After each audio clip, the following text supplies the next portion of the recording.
We all share the desire to improve, to be wealthier, and to become healthier.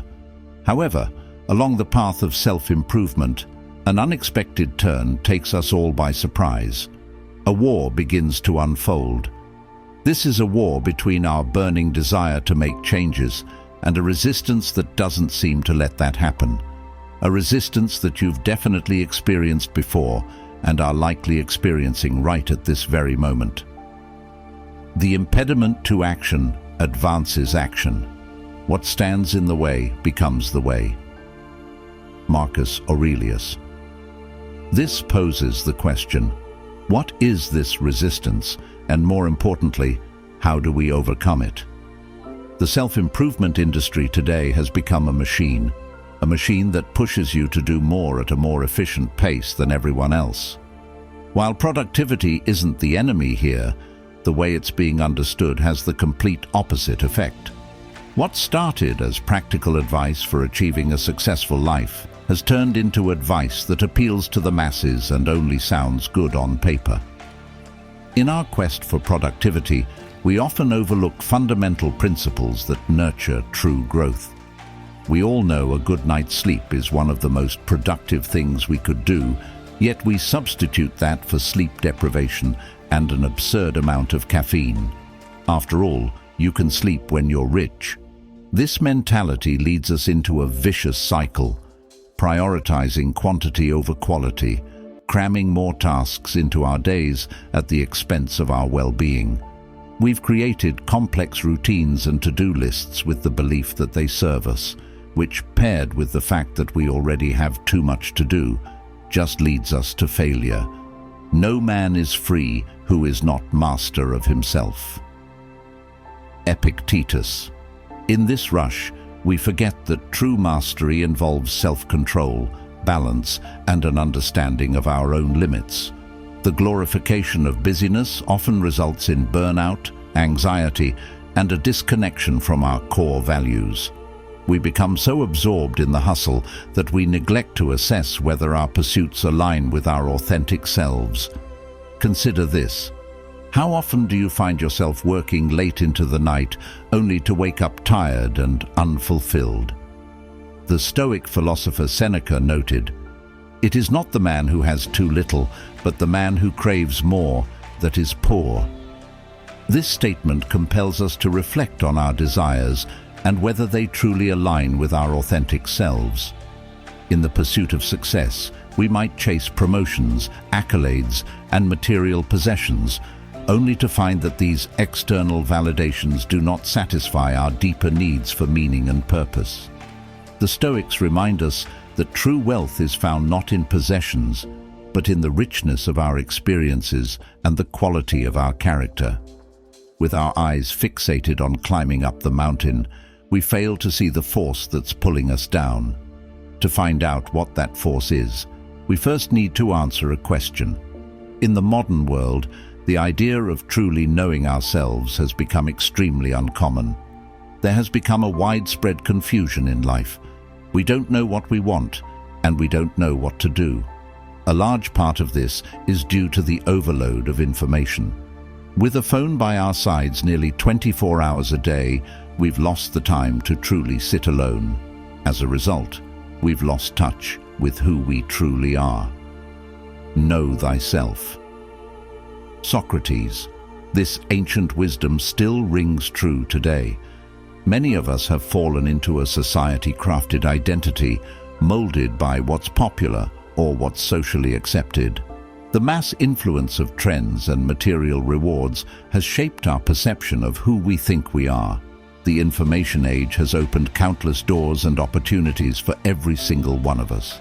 Yet, paradoxically, it has also led to the biggest reason why the majority of us fail. During evolution, our minds adapted for one reason and one reason alone. Every chemical reaction in our brain, every emotion we feel, has one particular purpose: survival. This is what we call survival bias.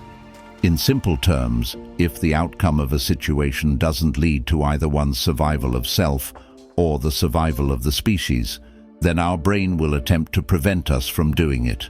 For example, Pain exists to protect your body, and fear exists to keep you away from danger.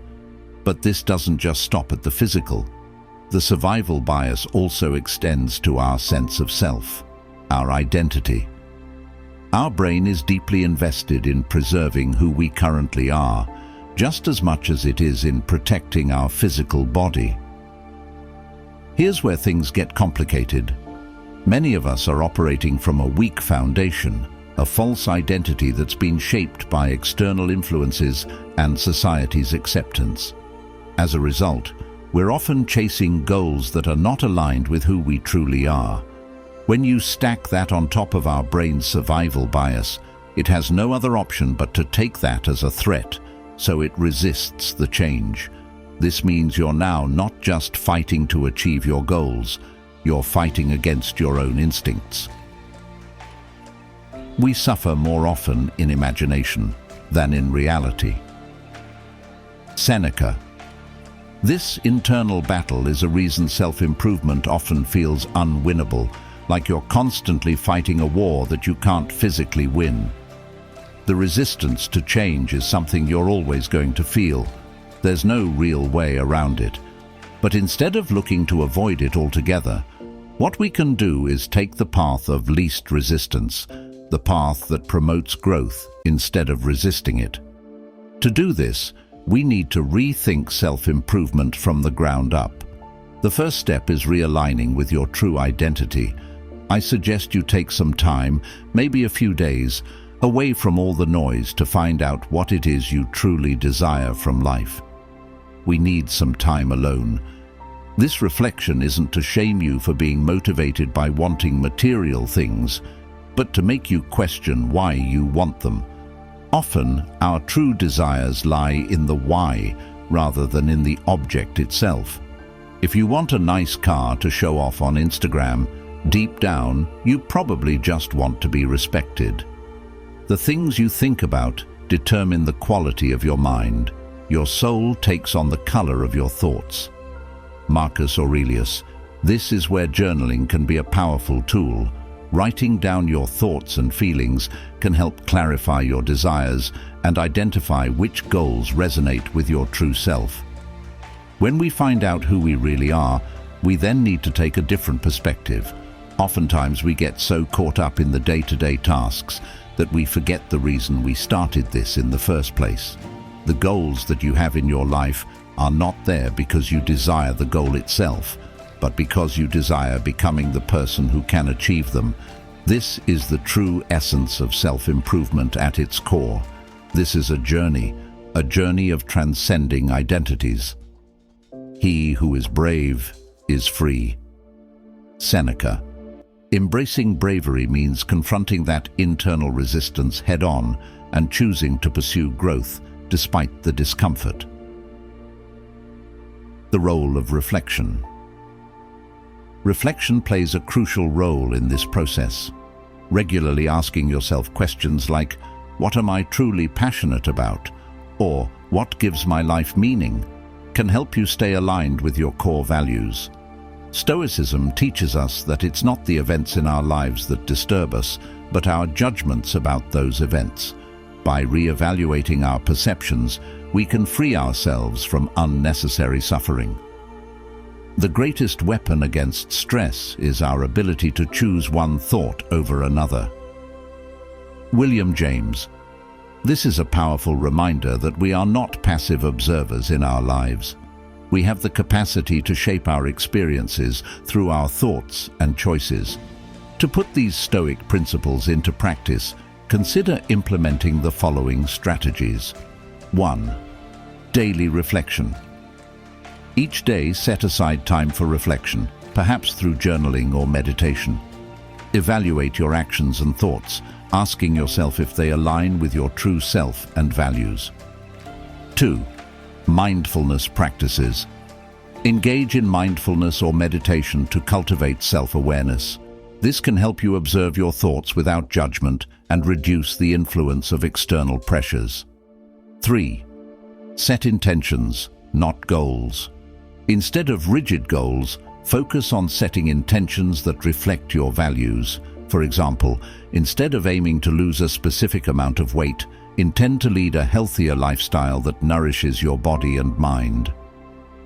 4. Embrace discomfort. Recognize that growth often comes from discomfort. When facing resistance, remind yourself that this is a natural part of the journey.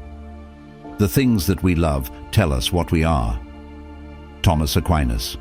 5. Seek support. Surround yourself with individuals who support your journey. Engage in discussions about personal growth and share experiences with like-minded people who encourage authenticity.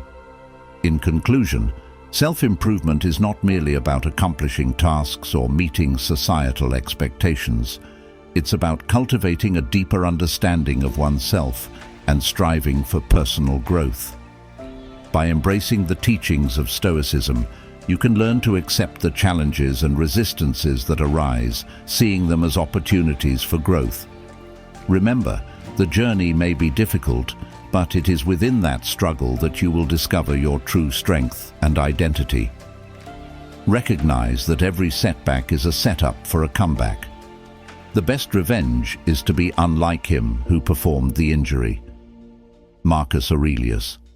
As you navigate your self-improvement journey, strive to be true to yourself, remain adaptable, and embrace the lessons that life presents. The true essence of self-improvement lies not in the destination, but in the wisdom gleaned from the journey itself. Remember that self-improvement is a lifelong pursuit. It is a continuous cycle of reflection, growth, and adaptation. Each day brings new opportunities to learn about yourself and to reshape your path according to your true desires. Life is not about waiting for the storm to pass, but learning to dance in the rain. Vivian Green. Embrace the challenges, savor the victories, and above all, stay committed to the journey of becoming the best version of yourself.